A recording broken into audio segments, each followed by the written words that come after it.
Well, if you can believe it, this is video number 9. We are on the third part of Etude 3 today, and we're just going to continue to work through this. This is the last video in this series, and I hope that they were helpful for you. Go back and review any of them that you need to review. You should have all the links. And go back and just act like you're taking a lesson with me and talking you through it, and continue to work on the measures that are causing you trouble. Just work those measures over and over and over and over and over. You still don't need to be worried about, at this part in October, about playing through all of your etudes straight through. I think you have a couple weeks before you can start to do that. Definitely like the week before Thanksgiving, you should be starting to do some run-throughs. But then really pay attention to the measures that are still giving you some trouble. Don't feel like you're beyond taking time to go work on those. Just individually work on your hard measures. There's usually 4 or 5 in each etude that kind of make things difficult for you. Work on each of those and then start to do some run-throughs and play-throughs of your music, and be sure and keep it slow and then start to move ahead. One thing I do with my students is try and give them a guide. So if you're still at whatever 8th note you're playing at in Etude 3, so if you're still around 8th note equals 70, then try and be at 8th note equals 80, and continue to work in these 3 section parts. So you still have part 1, part 2, and part 3. Spend time working on those, and then do some run-throughs, but don't try and do run-throughs only at this point. You still need to be woodshedding all those harder measures, all right? So I'm gonna flip this around and we will go through, I'll talk you through, and then I'll play you through, and then I'll play examples for you again, just like we've done in all the other videos. So I'll flip you around here in just a second.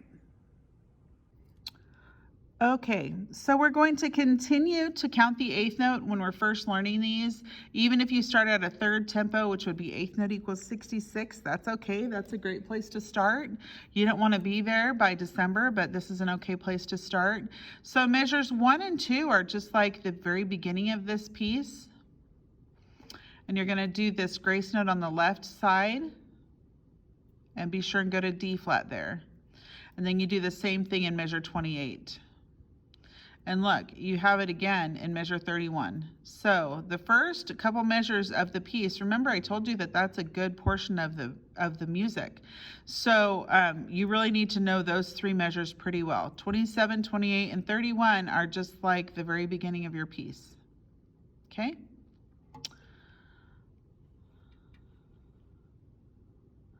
And 29 is almost like measure 3. Okay, so B, D, G, B natural again, that carries through from over here. B, C, A flat, B flat, D flat, G, B flat, A flat, F. And that's going to be a regular F because on the next line you're just at a G. G, B flat, E flat, G, left F so that you can get to the D flat. And then just E, G, C, E, G, C. Pretty easy, that last group. Okay, 31, like I mentioned again, is just like the beginning. Okay, this is where things get a little tricky here. So in 32, you can play D flat, left F to right A flat, G, right A flat, left F. This isn't a place where I would be mad at you if you wanted to do a forked F right here so that your A flat could be on the right side, on the regular side that we're used to. So you would do a forked F here and then left hand A flat. Okay, same thing here would be left F, forked F. So those are your 2 choices there. You either do left F to right A flat and then right A flat to left F coming down, or forked F, regular A flat, which is usually on the left pinky A flat to forked F. If I were doing this, I would probably do forked F.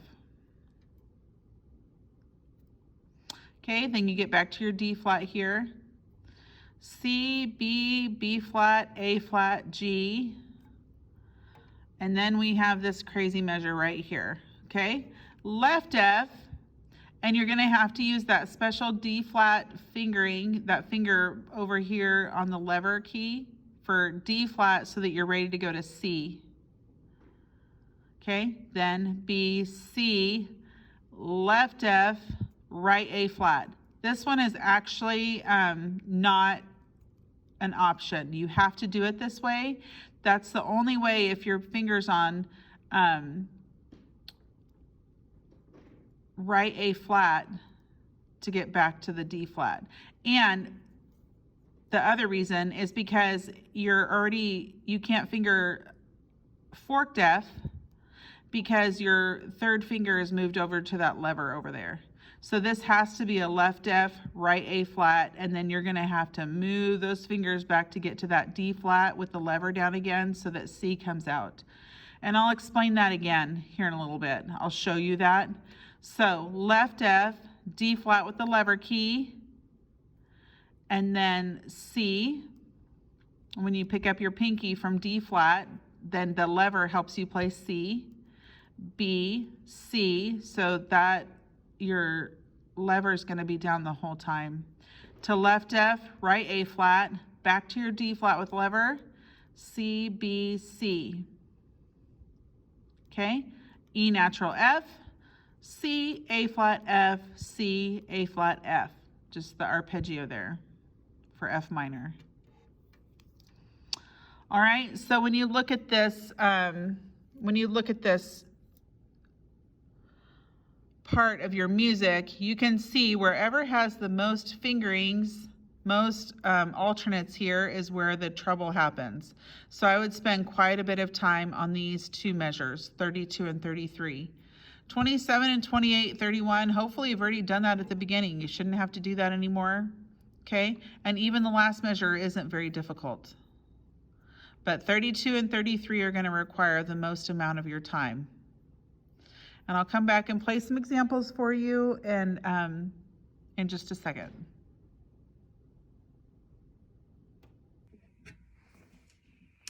So talking through this section now of Etude 3, Part 3, there aren't really a lot of high notes that you have to worry yourself with, but you have a lot of accidentals and a lot of flats to think about. So don't be afraid to mark what you need to.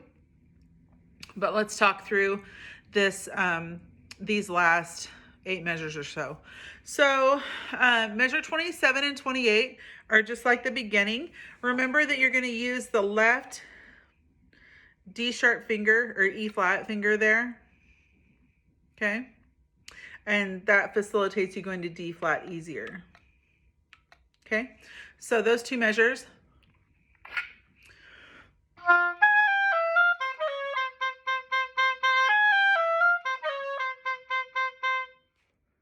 Okay, then in 29 you have B, D, G, B natural again that comes back, C, A flat, so B, D, G, B, C, A flat, then the B flat accidental returns, okay, B flat, D flat, G, B flat, A flat, F. So there's a lot of flats in this measure. You might just have to do this measure quite a few times to get really comfortable with it. So listen to 29.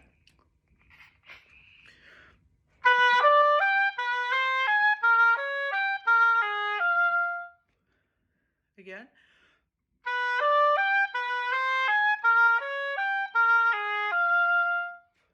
Okay, then this pattern continues in 30 with G, B flat, E flat, G, left F, D flat, and then the last two groups are really easy, E, G, C. And then into 31 is that repeat of measure 1 that we just did also in 27 and 28. So remember that measure keeps coming back. So here's 30 and 31.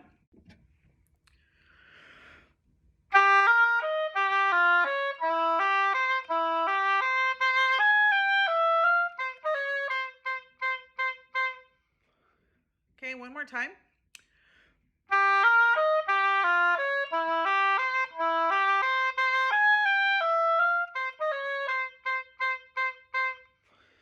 Okay, so 32 and 33 are probably the hardest two measures of the entire piece. In 32, you have a D flat, left F here, so that you can play right A flat, then back to G, then back to right A flat to left F. Okay, there's another way you can do this if you want.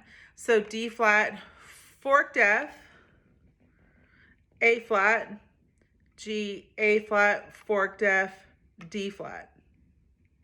So you have a few options there. If I were to do it, I would probably use the left F, right A flat. But I won't be mad at you if you use forked F, left A flat. But on forked F, remember, you don't need your pinky down on that E flat. I know a lot of books show that you need that. You don't. We have keys that help us do that now. We used to have to create that venting, but we don't have to do that anymore. We have an F resonance key that helps that. So don't put your pinky down on E flat. So I am going to show you the way, well, I'll show you both ways. So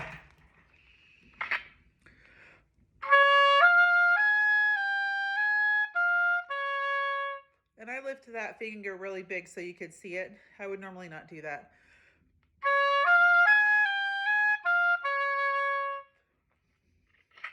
Okay, you could also do forked F, left A flat.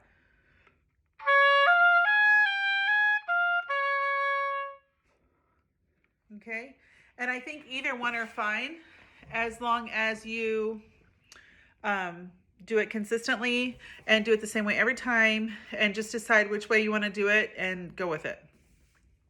And then the next measure or next beat has a little bit of chromatic. D flat, C, B, B flat, A flat, G, left F into the next measure. So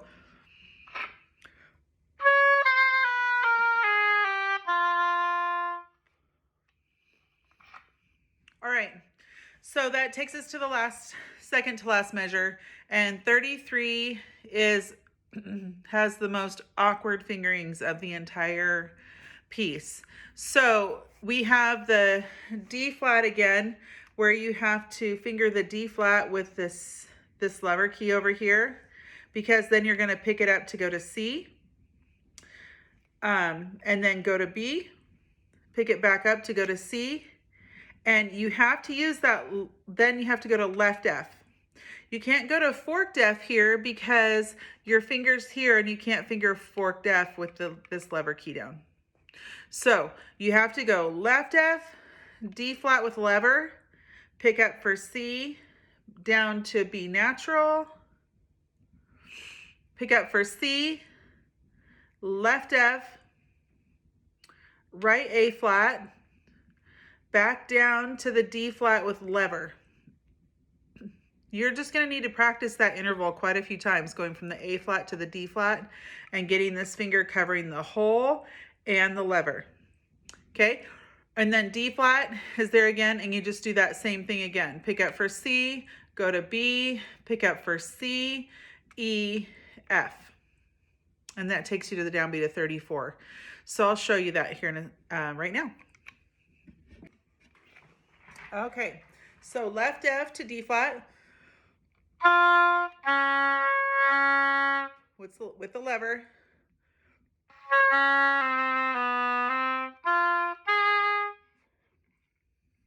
Let me show you that again. Left F to the lever.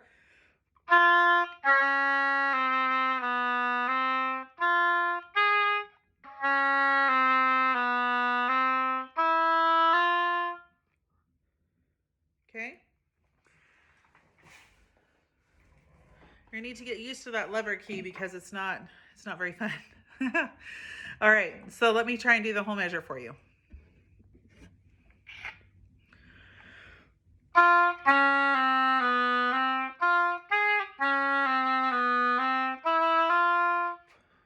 And then to end is just the F minor arpeggio.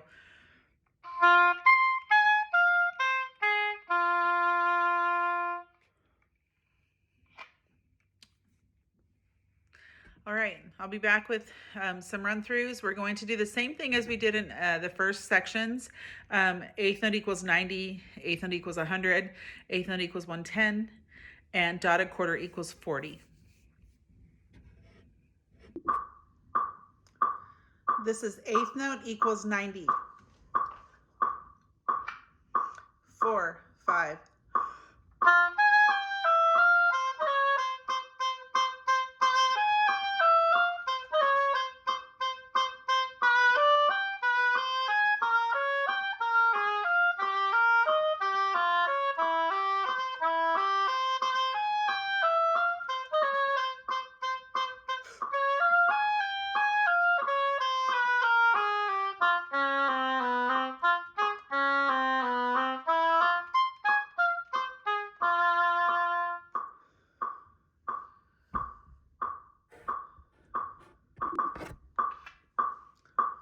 This is eighth note equals 100.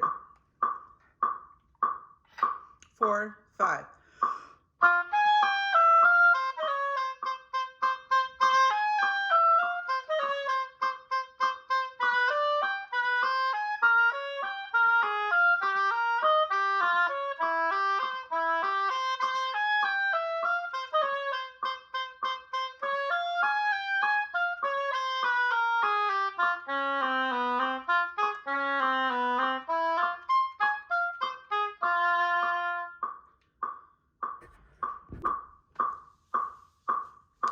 This is eighth note equals 110. 4, 5.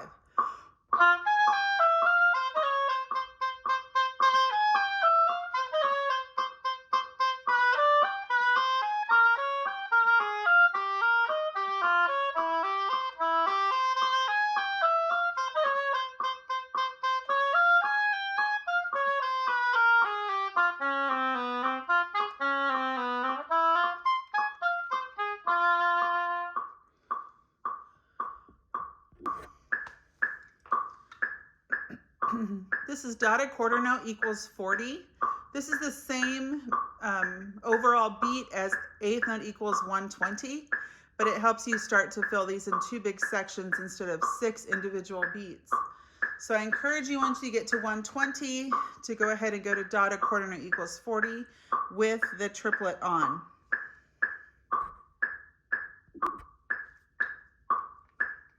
1 la, li, 2 la.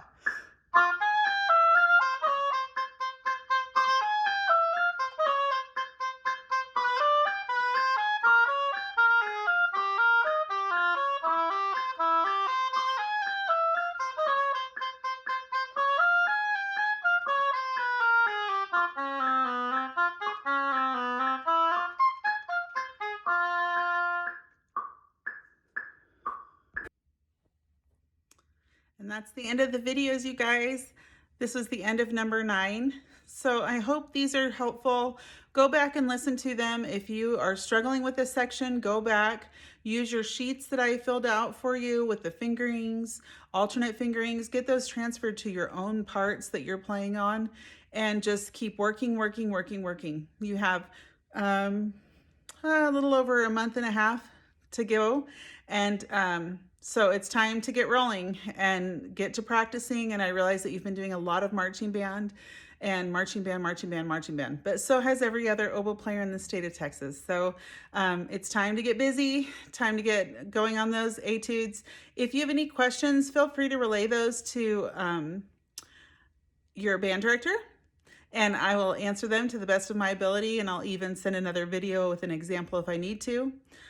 But I enjoyed making these videos for you. I hope they're helpful, and good luck at area and all region and state and everything. Bye.